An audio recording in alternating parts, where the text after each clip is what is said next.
Ever since the release of the new runes Reforged, Conqueror has been a hot topic of debate. Before the rune was ever put into the game, arguably top laners and more specifically bruisers were some of the weakest champions in all of League. They just didn't really have a working keystone. Press the Attack, Grasp of the Undying, and Kleptomancy were okay, but clearly these runes were not designed for the bruisers. These runes just happened to be the least worst option to pick from. When it was released to the live servers, it was wildly overpowered and seen as problematic by many players. Champions such as Jax, Irelia, Yasuo, and if you remember the Trinity Force Darius all became top tier meta picks. Conqueror was nerfed soon after that, and actually left alone for quite a while. However, this season Riot decided to give it another look, and on patch 9.4, that's exactly what we got. Now, the rune works slightly different, and it even works on AP and Spellcaster champions. It was so strong on its release that it has been nerfed twice in just a matter of a couple of weeks.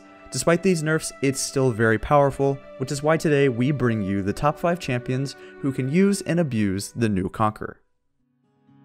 Riven is one of the most obvious abusers of Conqueror. It works so well on her kit for a couple of reasons. She stacks it very quickly, and as Riven's kit already rewards her spell weaving and auto attacks between her Qs during what is known as her fast combo, it makes perfect sense to take this rune. Additionally, she didn't really need the old Conqueror, the same way some of the other auto-attacking based champions did. Champions such as Tryndamere or Irelia much preferred the old version. That being said, Riven has mostly had her dream keystone put into the game, and until it gets nerfed into the ground, she will consistently take this one for a long time. At the moment, Riven is a deadly top laner, and arguably one of the most overpowered champions. She also works quite well in the jungle role, and we've even seen a good amount of Riven jungle popping up and even picked a bit in competitive play. You can take Conqueror in the jungle, but a lot of them are deciding to take Aftershock. Both options are totally fine. Once Riven completes her 40 or 45% cooldown reduction, she becomes a terror on the Rift, and you absolutely gotta watch out for those combos.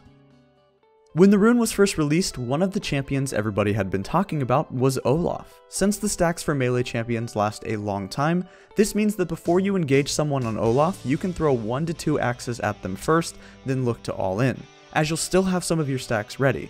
This allows Olaf's trading power to be stronger in the top lane.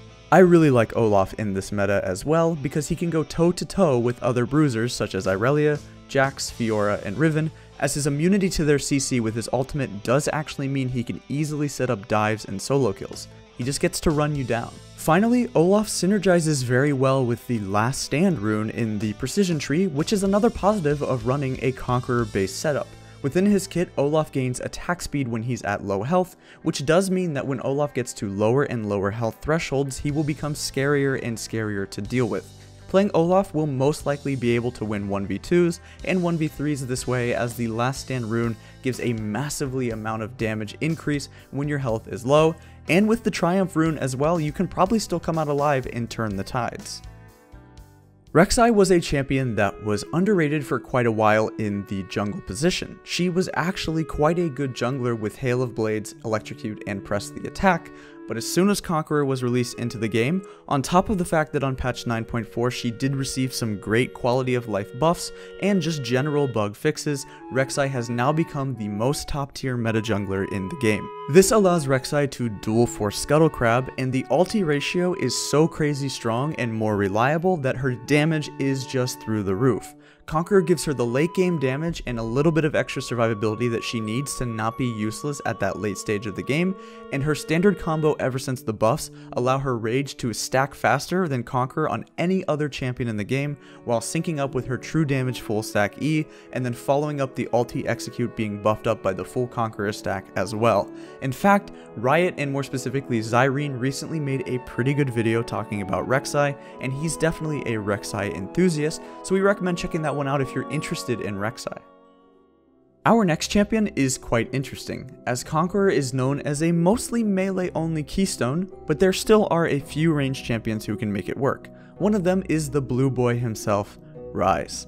Historically, Rhys doesn't really need a damage rune, and he was typically going some kind of movement speed or utility one, such as Storm Raider Surge in the past, Unsealed Spellbook, Aftershock, or the ever popular Phase Rush. The reason all of these are good on him is he is one case of a champion where he usually just needs more ways to deal his damage more reliably rather than needing more damage to kill people. However, if there is one thing I've learned over the years in League of Legends, it's that damage is always great. I would only recommend this setup in the top lane for Rhys, as most likely in the mid lane, you will just be camped without phase rush. But if you're able to snowball your lead with Conqueror and get to 40% CDR, you become a very scary mage. If you have 30% tenacity, presence of mind for the infinite mana, and the double healing runes from domination on top of your Conqueror healing, on top of Rod of Ages healing, you start to see why this can actually work. This is by far the most niche case of the rune on our list today, but I feel it can be strong enough that it is worth noting. On top of that, it's just plain old fun. Last up on our list today, let's talk about League's newest champion, Silas. Silas as a champion has a lot of keystone options. Electrocute, Grasp, Comet, Fleet, Aftershock, all of these are good on him. But for me, one thing that works the best, and probably a little bit underrated, is how well he does with Conqueror. It's exactly what he wants out of a rune, and it helps him do what he wants to do. Silas wants to brawl for extended periods of time and wait for his cooldowns to come back up, and Conqueror gives him that insane amount of damage and healing that he needs, even if he does decide to go for a more tanky build rather than full AP. There are plenty of options in the secondary tree, just like there are for the primary tree for Silas, but most of the time people are either going Resolve for the Revitalize healing, or they're going Domination for Taste of Blood and Ravenous Hunter. Both of those are totally viable options, but one thing we recommend you guys try is the sorcery as well, with Transcendence and Gathering Storm, taking more CDR, Adaptive Force, and scaling health. Most people right now will tell you to go a very tanky Grasp or Aftershock build with Silas, or some will tell you to go Electrocute with full AP, but going somewhere in the middle with Conqueror, but also an off-tanky or slightly off-tanky build, is perfectly viable as well. Silas is definitely an overpowered champion at the moment, and good luck getting your hands on him. Honestly, you probably could take whatever you wanted on Silas, as he's just that darn good, but definitely give this one a try. After trying out all of these 5 champions with Conqueror, one thing you should do is also try out Mobalytics. Today we give you a link in the description down below to sign up today for Mobalytics. It is the all-in-one platform to improve at League of Legends. Just like these videos help you guys learn more, our platform helps you get better as well.